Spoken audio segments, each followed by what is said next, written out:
Hello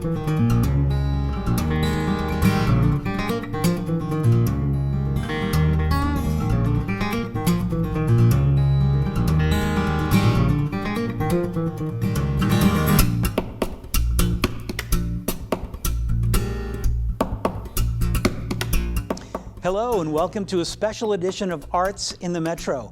I'm Dave LaValle, the Executive Director for the Center for Arts in Natick, and my co-host Jennifer Kohler will return in next month's program.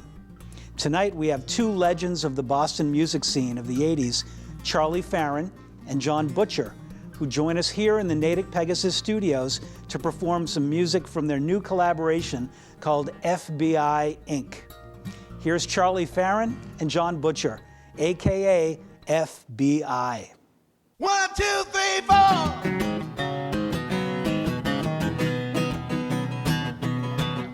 Here comes my baby, hold me back. She's looking good tonight.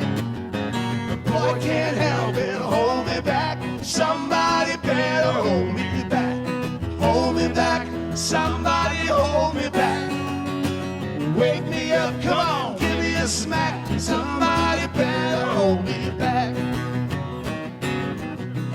Look at her laughing, look at those eyes. She's got what I lack. I might be having a love attack. Somebody better hold me back. Hold me back, somebody hold me back. Wake me up, come on, give me a smack. Somebody better hold me back. Oh, what do I know? I'm about to crack. I'm feeling dizzy, fading to black. Somebody better hold me back. Somebody better hold me back. Look in my eyes, I'm sure you'll see I'm so in love with her. She is my prize, and will always be. Cover my eyes so they won't see. Who's my baby looking at? Somebody's caught her eye. That somebody's another guy. This other guy in FBI. Hold me back, somebody hold me back. Wake me up, come on, give me a snack. Somebody better hold me back. Oh, what do I know? I'm about to crack. I'm feeling dizzy, fading to black. Somebody better hold me back.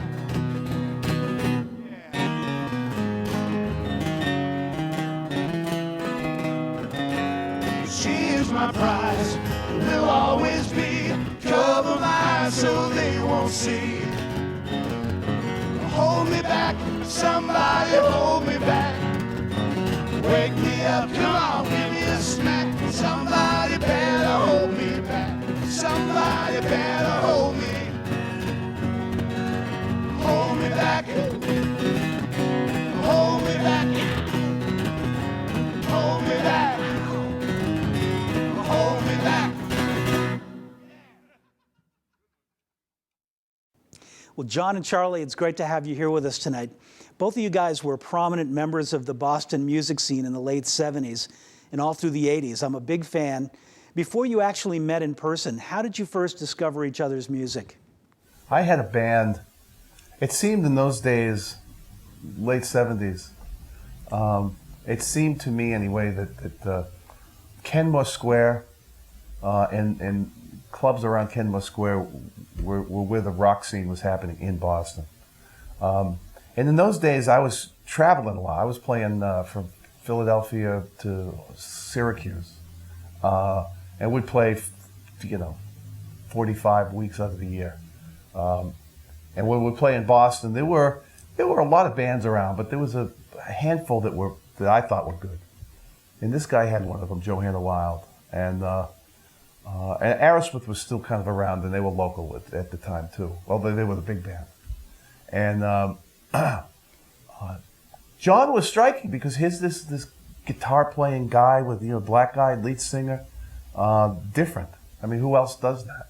And he had a really great band, great looking guys, great band, and they had good gear, which was important then. Yeah, good guitars and amps. They got real amps. And that really mattered if you had good stuff. And they were rocking kind of like a fake road crew too, which really made us jealous because we were humping our own gear. And so that was the start of it. Look at did you hear a while? Look at they got roadies, man. We need roadies. And it's the same thing for me. You know, when Boston was a real cliquey scene, then it probably still is now, and you know everybody sort of either knew everybody or heard of somebody. And we'd heard of Charlie's band, and my drummer Derek. And I went to see him. We'd nudge each other in the ribs. Look at him. He ain't so good. You know, we'd laugh. Of course, he was great. You know, but that sort of friendly competition was good because it made us one-up each other. And I think that contributed to where we were to end up, you know, making records and touring. Those early days of trying to outdo Charlie Farren because he could sing. You know, he could really sing. And now I'm wishing that I wore my scarf. You know what I mean? It never stops, and I really am. Yeah. You know. Well. So yeah, there were a lot of bands, and the funny thing is, we were like gangs. We had our little crew, and you know our people who were our quasi managers and our quasi bookers, and we were emulating the real thing. And we had a following. They had a following. That is a real thing, though, isn't it? It is, but you know what I mean. Where you draw people and they pay to see you play, and at the end of the night you get paid. Yeah. I mean, hello, you know. But right? you know what I mean. I know what you mean. So you know it. This people say, "Oh, the scene isn't what it used to be," but you know it never was. It was different in the '70s than it was in the early '80s and it was in the late '80s. It shifts all the time. Yeah.